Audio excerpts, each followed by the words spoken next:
Hello everybody, McFluffy Stuff here, and today I would like to bring to you a thoughts and opinions video about Borderlands 1 Game of the Year Remastered Edition.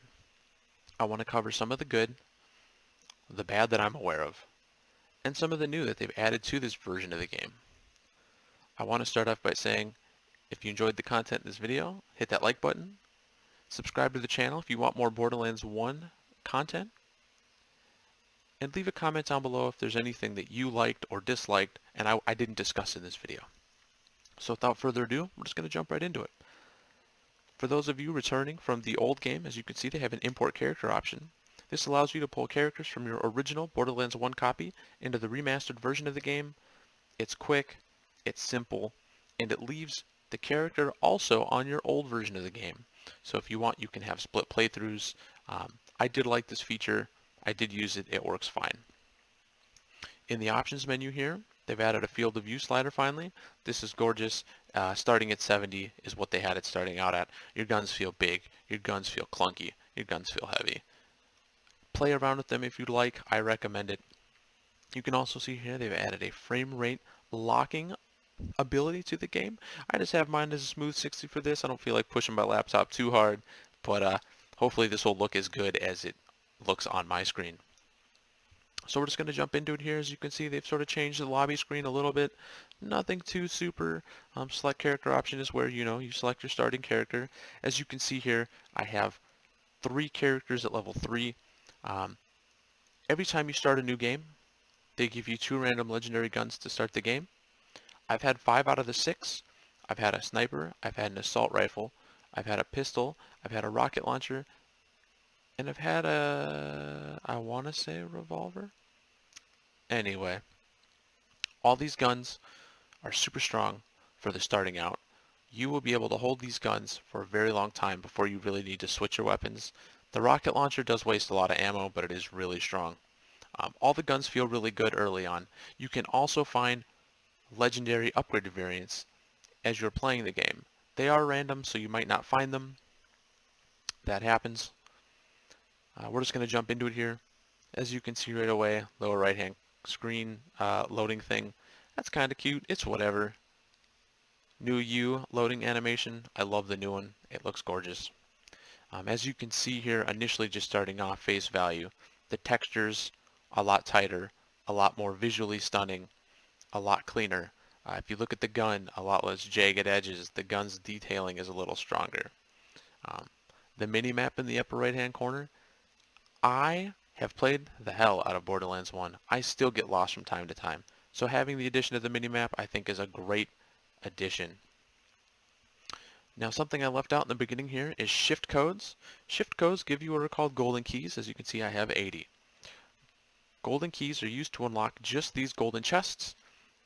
They are not microtransactions. You get them by liking their Twitter, liking them on Facebook, and they randomly pass out 5 key codes all the time.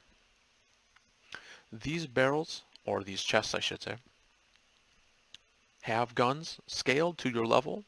They are normally better than the random loot you will find in the wild, but they do require keys. So if you want the maximum value for your keys, I recommend you wait till your max level or a little farther in the game, just so you have the option to get better guns. With that said, I want to discuss the first thing here that I really like that they changed, though kind of a letdown for me, and that is the change head. For some reason, I was expecting more from these. It is just a head change. It's not super big. Each character has, in my opinion, 1 really good one and 4 throwaway new heads outside of their basic one. Nice little feature, I suppose. Didn't necessarily add enough for me. We're going to change our guy here a little bit. But I do wish, I don't know, I guess it just didn't meet my expectations. Something else I want to talk about here is the new lighting effects. As you can see, stunning. These lighting effects look way, way better than the first game. Blind Squirrel really went in there and changed a lot of stuff, and my did they make them look really, really good. I mean, I love the way that looks. Something else I really like here is the character models have been cleaned up. Just like your gun models, a lot less jagged edges, a lot tighter looking, more visually appealing. Overall, I think that they've done a great job pretty much applying a new paint job over a game that is as old as Borderlands 1, keeping it relevant and making it look nice. Another addition that they've added is they've switched up your inventory. As you can see, for returning players to the Borderlands series, they've used the Borderlands 2 inventory style, which I think is great. So you can lock a gun so you can't accidentally sell it. You can junk it, which makes it easier for you to sell, or just leave everything as is. Normally I just leave everything as is. A lot of people do like to lock stuff though, for safety measures.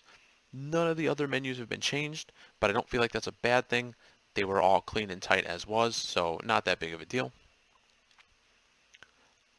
We're going to run around here a little bit and sort of show off some of the new stuff. I will say some of the new barrel explosions look great. Some of the new death animations look fabulous. I know that's small things, but for me, I like to appreciate the smaller details as compared to the bigger details. We're just going to punch some duders here. Again though, the lighting effect, the way it lights off everything, it's gorgeous. I mean, what they've done with this game, as old as it is, and really brought it up. It still has that Borderlands feel, but it feels like 2, where it's a lot more crisper, a lot more cleaner, a lot more tighter. Overall, I can't stop gushing about them. Like I said, I'm a big Borderlands fan, so for a small change like this for me was big. Now I want to touch on some of the problems that I'm aware of. I'm sure I do not know all of them. I will just have the ones that either I've encountered or the ones that I've seen in game happen. Starting off with the smaller one, the game will randomly delete, or not delete, but remove all of your golden keys. There is currently no fix for that. Now there's two ways to look at this. For me, I don't look at this as the end of the world.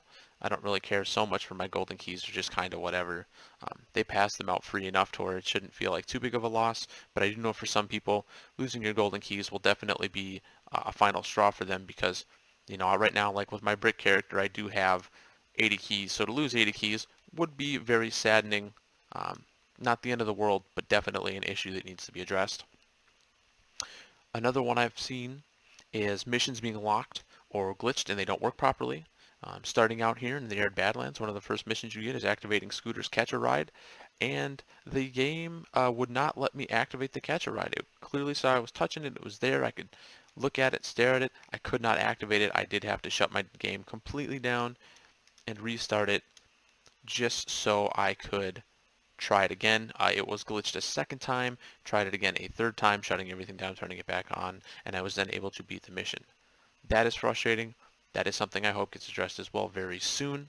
It's not necessarily end-all be-all, but it is frustrating to be into a nice sweaty play session and have to stop because the game just says, you shall not pass. Clearly an issue that needs to be addressed. Hopefully they do. Another problem I've had, and this is a big one as you can see here by the way, that background, still stunning. I mean, even come nighttime, you can see that the sun is setting, the way the sky is streaking, gorgeous.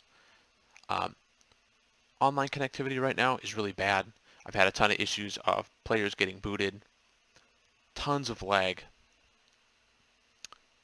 audio cutting out, either sound effects, sometimes the voices will cut out, so you'll pick up one of the very few audio logs that require you to listen to get story chunks, and it just randomly cuts out on you. Clearly no good. Hopefully that's something that will be addressed as well. Now with all that said, we've touched on the good, we've touched on the bad, and we've touched on the new. What are my opinions on this? If you didn't like Borderlands 1 initially and you are a Borderlands fan, will this make you like Borderlands 1? The answer is no. This game still has the slow slog feel of Borderlands 1 that made some people not as much enjoy it. One of the things I do like about the slower pace though, and I know some people may disagree with this, is that you can find a weapon in this game and it'll carry you for multiple levels, unlike Borderlands 2 where you're continually finding new weapons. You never can fall in love with one because you pick it up, you fire it twice, you find better loot. You pick that new gun up, you fire that twice, you find better loot. In this game it becomes a little more personal. You can find a gun and hang on to it for a multitude of levels. But this game is a little clunkier. Some of the level designs are not as tight as 2. if you have already played Borderlands 1 before and you did like it, is this worth going through? I think yes. Some of the changes they've made to the loot drops, the addition of the 6 new guns, I feel add enough to this to make it worth a go through again. Do you have to play Borderlands 1 to enjoy, let's say, Borderlands 2? Absolutely not. This game is lacking a lot of story overall. While I like this one, I think Borderlands 1 is probably my favorite of the Borderlands franchise to this point.